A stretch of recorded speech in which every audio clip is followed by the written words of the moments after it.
प्रभु की पवित्र नाम की स्तुति हो। इस अच्छे समय के लिए मैं परमेश्वर को धन्यवाद देता हूँ। प्रभु ने मेरे दिल में दिया गया हुआ एक छोटा सा चिंता जो है आप लोग के सामने मैं बताना चाहता हूँ।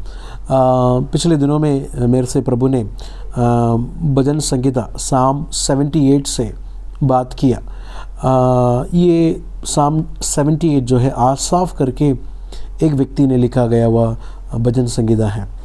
आसाफ ने केवल 78 नहीं बल्कि साम 50 और साम 73 से लेके 83 साम, इतने सारे भजन संगीता को जो है आसाफ ने रचित किया है करके हम लोग देख सकते हैं। एक छोटा लाइन में मैं आपको बताता हूँ आसाफ कौन है करके, अगर आप लोग उन्हें नहीं जानते हैं तो। आसाफ एक वर्शिप लीडर था जिसको दाऊद ने एकल में प्रभु की महिमा करने के लिए गीतों के ज़रिए से कमीशन किया हुआ खादिम था। लावी के परिवार से हैं। दाऊद ने प्रभु की महिमा के लिए गीतों के ज़रिए से गाकर प्रभु की महिमा करने के लिए कमीशन किया हुआ वर्शिप लीडर था आसाफ करके हम लोग देख सकते हैं।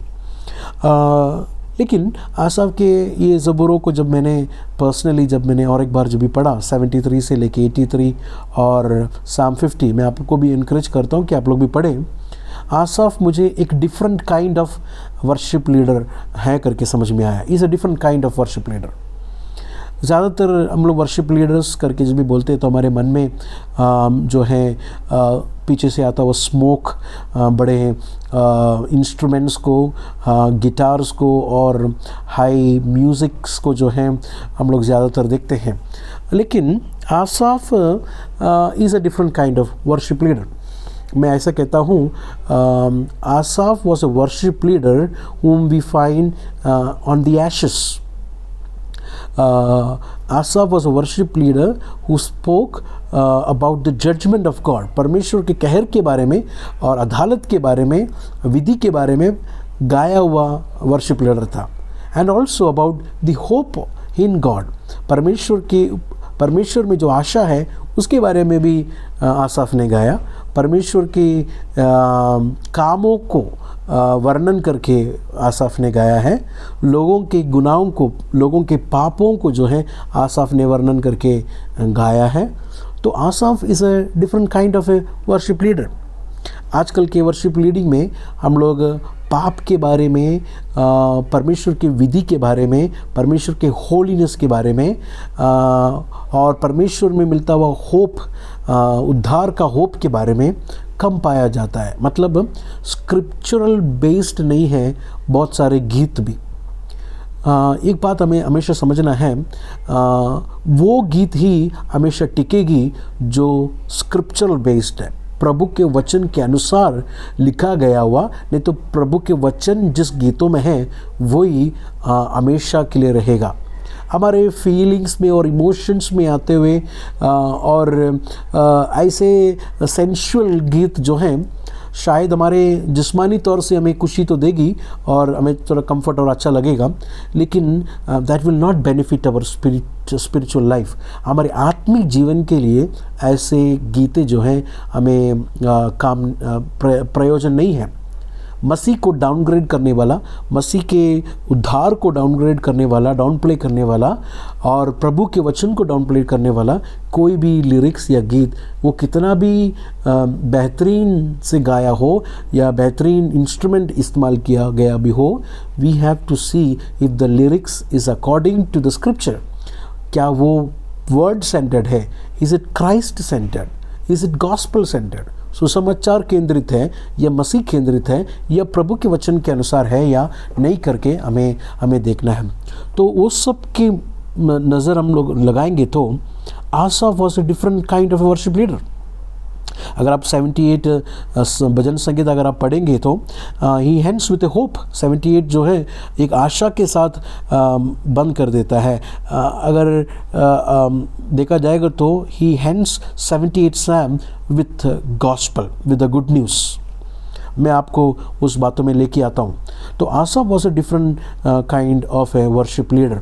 आई होप मेरे इस आवाज़ को सुनने वाले में से अगर कोई वर्शिप लीडर है तो I would encourage you to go through his psalms, उसके ज़बूरों से जाके देखिए, and may God lead you into the right way and bring many people through you to bring to the proper understanding of worship. सच में worship का मतलब क्या है और वर्शिप का अर्थ क्या है करके दूसरों को भी समझाने के लिए प्रभु आपकी आंखों भी खोले और दूसरों की आंखों को भी खोलने के लिए मैं प्रार्थना करता हूँ। आइए हम लोग जो है 78 साम्स में हम लोग जो आएंगे। ये भजन संहिता जो है उसका 1 से लेके 4 उसका इंट्रोडक्शन है। ये भजन संगीता का पूरा वर्सेस लेने के लिए मैं नहीं चाहता हूँ, बल्कि 3 फेसेस को मैं आप लोग के सामने लेके आना चाहता हूँ। 3 फेसेस इन दिस 78 साम, 3 stages of Israel's history. Israel के चरित्र में 3 स्टेजेस को जो है आप लोग के सामने लेके आता हूँ। नंबर 1, पहला जो है इसराइल को परमेश्वर ने उद्धार किया हुआ वो पहला स्टेज को मैं आप लोग के सामने लेके आना चाहता हूँ। God redeemed Israel from the operation from Egypt. परमेश्वर ने किस तरह मिस्र से परमेश्वर ने इसराइल को छुड़ाया उसके बारे में पहला स्टेज ये भजन संगीता में बताता हुआ। 42 अगर हम लोग पढ़ेंगे साम 78 उसका 42, अभी वहाँ पर हम देखते हैं उस तरह लिखा है कि उन्होंने ना तो उसका भुजबल स्मरण किया, ना वो दिन जब उसने उसको द्रोही के वश से छुड़ाया था। सो द नंबर 1 स्टेज, पहला स्टेज जो है परमेश्वर ने उनको दुश्मनों के हाथ से, शत्रु के हाथ से परमेश्वर ने इसराइल को छुड़ाया हुआ रिडेम्पशन के बारे में, और परमेश्वर ने उनको चुना हुआ बात को जो है पहला स्टेज हम लोग देख सकते हैं। सेकंड स्टेज जो है छुड़ाने के बाद ये लोगों को परमेश्वर ने बियाबान से, जंगल से किस तरह 40 साल चलाया हुआ सेकंड स्टेज को इस भजन संगीता में हम लोग देख सकते हैं। अगर हम लोग वर्सेस 20 ऑनवर्ड्स या 19 ऑनवर्ड्स हम लोग पढ़ेंगे तो they are asking God, can God really spread a table in the wilderness? True, he struck the rock and water gushed out, streams flowed abundantly, but can he also give us bread? Can he supply meat for his people? उसका 20वां वचन को मैं हिंदी में पढ़ता हूँ। वहाँ पर लिखा है, उसने चट्टान पर मार के जल बहा तो दिया और धाराएं उमड़ चली, परंतु क्या वो रोटी भी दे सकता है? So this verses especially verses 9 onwards, 78 का 9 से लेके 31 तक के वर्सेस अगर हम पढ़ेंगे तो जंगल से how God led them in the wilderness, second stage हम लोग देख सकते हैं। How God beautifully carried them like a shepherd, like an eagle bearing its young one under the wings। उस तरह परमेश्वर ने जो है उस बियाबान से उनको लेके गया, जंगल से लेके। उसका सेकंड स्टेज हम लोग देख सकते हैं इसराइल के हिस्ट्री में। थर्ड स्टेज जो है इसराइल को ने तो मिस्र से निकाल के बियाबान से लेके, जंगल से लेके, थर्ड स्टेज जो है कनान के देश में इसराइल को एस्टैब्लिश करके उनको जगह जो है परमेश्वर ने दिया करके देख सकते हैं। वो है थर्ड स्टेज हम लोग देखते हैं। 54 वर्सेस को अगर हम जब लोग पढ़ेंगे, वर्सेस 52 से मैं पढ़ता हूँ। वहाँ पर इस तरह लिखा है 78 का 52 से, परंतु अपनी प्रजा को भेड़ बकरियों के समान प्रस्थान कराया और जंगल में उन्हें अगुवाई पशुओं के झुंड की सीखी। मतलब परमेश्वर ने जिस तरह बकरियों को, भेड़ों को जिस तरह चढ़ाता है, अगुवाई देकर परमेश्वर ने उनको बाहर लेके आया। और उसका 53 हम पढ़ते हैं कि तब वे उसके चलाने से बेकटे के चले और उनको कुछ बाय ना हुआ। मतलब they did not afraid of anything. The sea engulfed their enemies, but God guided them safely. परमेश्वर ने उनको जो है सेफली गाइड किया करके हम लोग देखते हैं। 54 में देखते हैं कि उसने उनको अपने पवित्र देश की सीमा तक इसी पहाड़ी देश में पहुंचाया जो उसके अपने दाहिने हाथ से प्राप्त किया था। So he brought them to the holy land करके लिखा, border of his holy land, verses 55। He drew out nations before them and allotted their lands to them as inheritance. He settled the tribes of Israel in their homes. परमेश्वर उनको कनान देश में उनको बसाया, उनको settle करवाया। सो ऐसा 3 स्टेजेस को हम लोग देख सकते हैं इसराइल के हिस्ट्री के, 3 स्टेजेस 78 में आसाफ गा रहा है। नंबर 1 स्टेज मिस्र से बाहर लेके आया, रिडेम्पशन। सेकंड स्टेज बियाबान में उनको लेके गया। थर्ड स्टेज जो है कनान में परमेश्वर ने उनको स्थिर किया। बट इन तीनों स्टेज में परमेश्वर नहीं बदलता है। God is unchanging, God is faithful to his covenant, God is merciful, God is providing.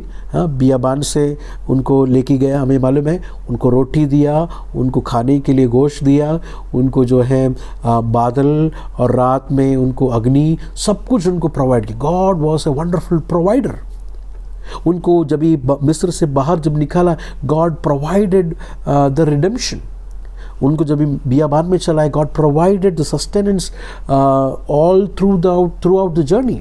उनको पानी पिलाए, उनको सब कुछ प्रभु ने उनके लिए किया। And even in the land, Israel में पहुंचने के वक्त दुश्मनों को भगाया और उनको इसराइल को जो है कनान में एक एक जगह पर अलॉट करके God settle them in their Holmes. God was faithful, God was merciful, God was, his powerful deeds is very evident here. उनके कामों को जो है हम लोग ये 3 स्टेजेस में हम लोग देख सकते हैं।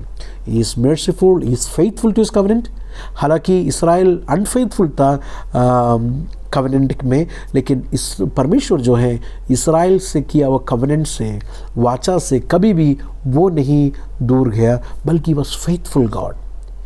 Great is his faithfulness, great are his deeds and his works, beautiful are his ways, awesome and majestic and almighty God। आसाफ ये गा रहा है, ये परमेश्वर के बारे में गा रहा है। His deeds, his powerful attributes, कितना दयालु merciful God है करके हम लोग देख सकते हैं। One of the thing that I want to show you about God, which Asaph is singing, we can see in Psalm 78 में हम लोग देखते हैं उसका verses 38, I'm sorry, verses 38। Even though the people were not loyal, लोग जो हैं ईमानदार नहीं थे प्रभु के सामने, उनका दिल प्रभु के सामने ईमानदारी से नहीं चले। See verses 38 says that yet he was merciful, he forgave their iniquities and did not destroy them। Time after time he restrained his anger and he did not stir up his full wrath। He remembered that they were but flesh, a passing breeze that does not return। He remembered that these people are flesh and passing breeze। See the mercy of God, see the loving care and providence of God। और परमेश्वर कैसा, verses 52 says that but he brought his people out like a flock, he led them like sheep through the wilderness। बियाबान में जिस तरह एक shepherd, एक चरवाहा भेड़ को चलाता, उसी तरह परमेश्वर उनको चलाया। How good this God is। He redeemed by his power, he brought them out by his power, he led them by his loving care and providence and mercy and faithfulness। He allotted them the place, homes and everything by his grace and mercy and full of love। Israel को चुनने के वक्त परमेश्वर कह रहा है कि तुम बहुत बड़े जाति में बड़े थे, इस वजह से मैंने नहीं तुमको चुना। ड्यूट्रोनॉमी में हम लोग देख सकते हैं, बल्कि तुम सबसे छोटे थे। परमेश्वर ने, यहोवा ने तुमको प्यार किया। He loved you and chose you। God did not see any qualities, any good merits in Israel। No, that was not the reason he chose Israel। Because of his great love he chose Israel। What a great and awesome almighty God is this। आसाफ ये परमेश्वर के बारे में गा रहा है। Indeed, Asaph was a different kind of worship leader। He sang the awesomeness of God, the beauty of God, the holiness of God, the wrath of God। He sang all this, all the characters and the attributes of God। But on the other hand, ये तीनों stage में इस्राएल का रवैया परमेश्वर के खिलाफ बहुत ही बुरा था। Israel's response to God was very sad. जैसे ही बियाबान में उनको लेके आया, उन्होंने मूर्ति बनाना शुरू किया। बियाबान में they have tested lot of time. Versus 78 का 18 में इस तरह पढ़ते हैं, अपनी चाह के अनुसार भोजन मांगकर मन ही मन परमेश्वर की परीक्षा की। They tested the Lord, they tested the Lord. उसका 17 में लिखा है कि तो भी परमेश्वर के इतने बड़े काम को देखने के बावजूद भी तो भी वे उसके विरुद्ध अधिक पाप करते गए और निर्जल देश में परम प्रधान के विरुद्ध उन्होंने बात किया। तो they tested the Lord, they spoke, they rebelled against the Lord, the rebellious generation, rebellious people. प्रभु के इतने महान काम को देखने के बावजूद भी दे वर रेबेलियस। और वर्सेस 33 से जब भी हम लोग पढ़ते हैं, 34 से पढ़ते हैं, 34 वहाँ पर लिखा है कि whenever God slew them they would seek him, they eagerly turn to him again. 34 में इससे लिखा है कि जब वह उन्हें घात करने लगता तब वे उसको पूछते थे और फिर कर परमेश्वर को यत्न से कोसते थे। You know, when God disciplines them they will come back, और यत्न से परमेश्वर को कोसते थे। 34 जब वह उन्हें 35 उनको स्मरण आता था कि परमेश्वर हमारी चट्टान है और परम प्रधान परमेश्वर हमारा छुड़ाने वाला है, तो भी उन्होंने उसकी चापलूसी की, वे उससे झूठ बोले। Versus 36 in English, but they would flatter him with their mouths. Lip service है, दिल परमेश्वर के साथ नहीं है। सो Israel's response to this great faithfulness of God, this great love was a failure. तीनों स्टेजेस अगर हम लोग उठा के देखेंगे तो तीनों स्टेज में इस्राएल बदलता हुआ हम लोग देख सकते हैं। इस्राएल फेथफुल नहीं है, इस्राएल लॉयल नहीं है परमेश्वर के सामने।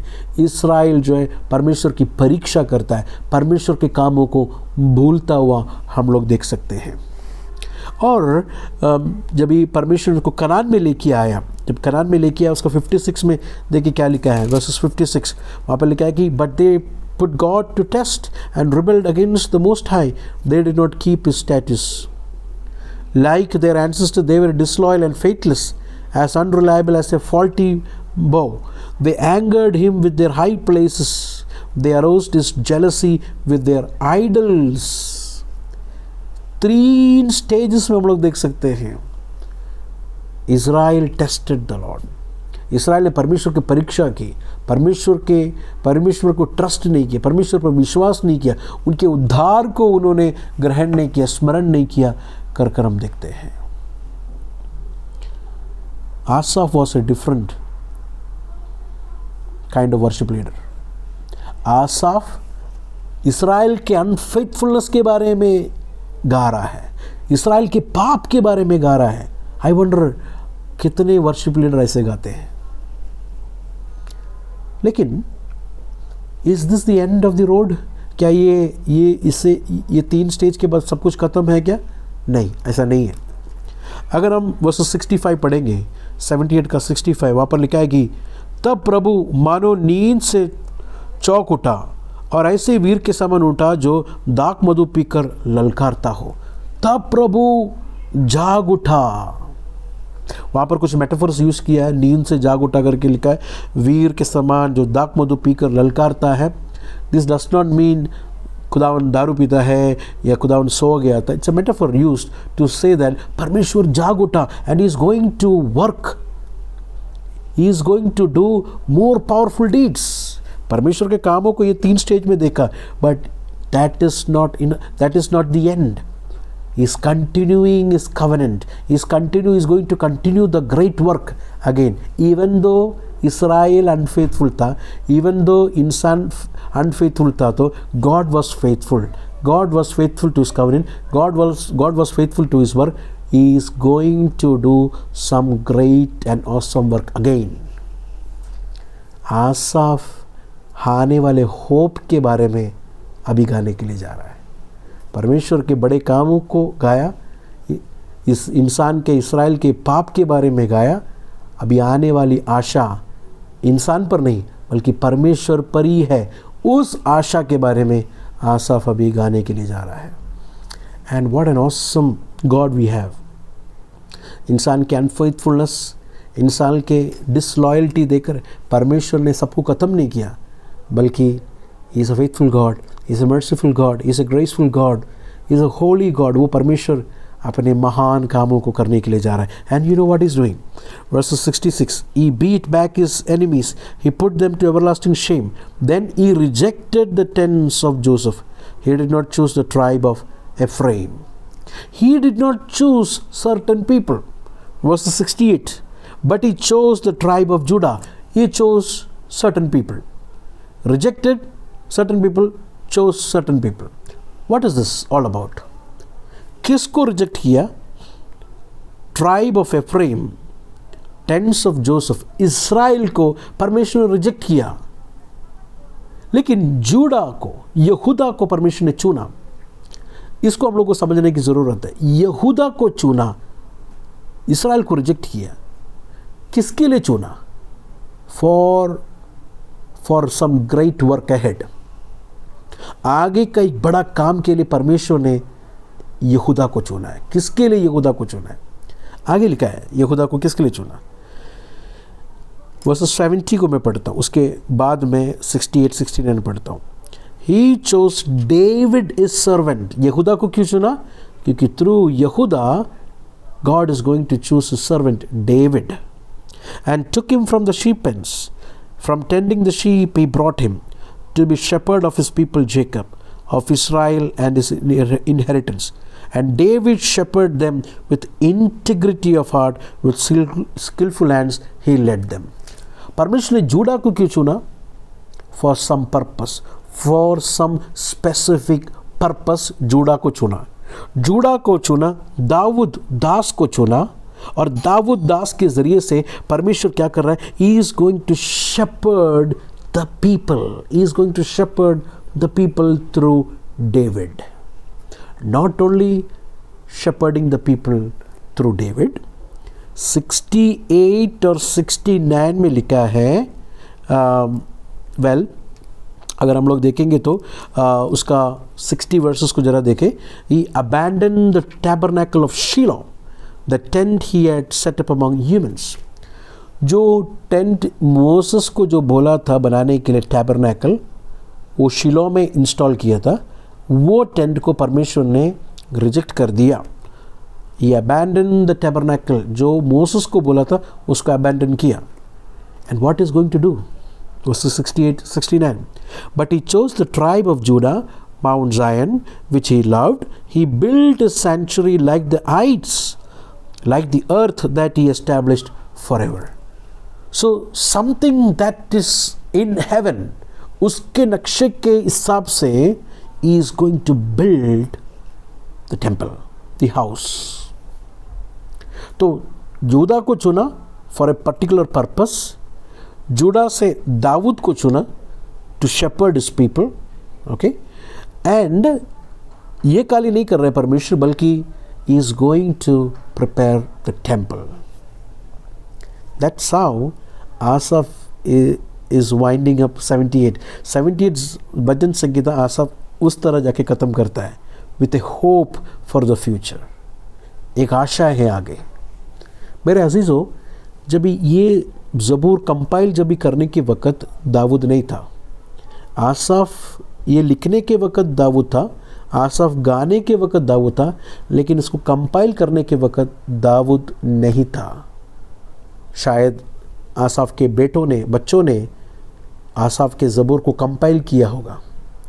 जब ये कंपाइल करने के वक़्त इस्राएल और बंदुआई में चले गए थे, यहूदा बाबिलोन में बंदुआई में चले गए थे, सारा आशा, सारा होप, सब कुछ चला गया था।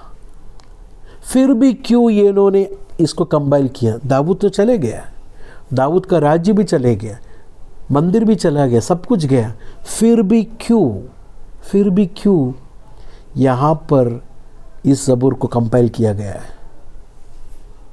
Now I want you to come with me to the New Testament, नए नियम में आएंगे। यहाँ पर क्यों कंपाइल किया गया है?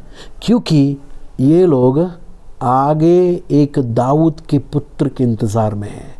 दे are waiting for the Messiah, they are waiting for the hope. हमने 3 स्टेजेस को देखा। गॉड इज़ फेथफुल, परमेश्वर नहीं बदलता। तीनों स्टेज में इसराइल बदल गया, इसराइल भूल गया, इसराइल परमेश्वर को छोड़कर मूर्ति पूजन के सामने गया। The heart is corrupted, who will change this heart? Who will bring people out of power of sin?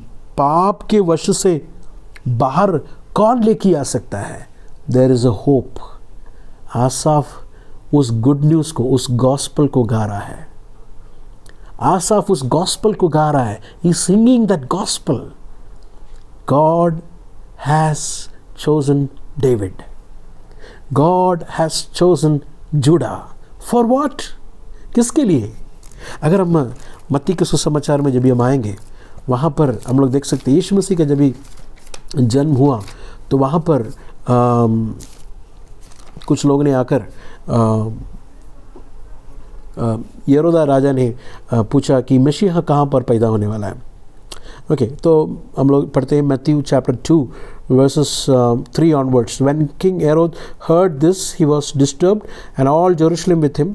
When he had called together all the people's chief priests and teachers of the law, he asked them where the Messiah was to be born. In Bethlehem in Judea, they replied, for this is what the prophet has written.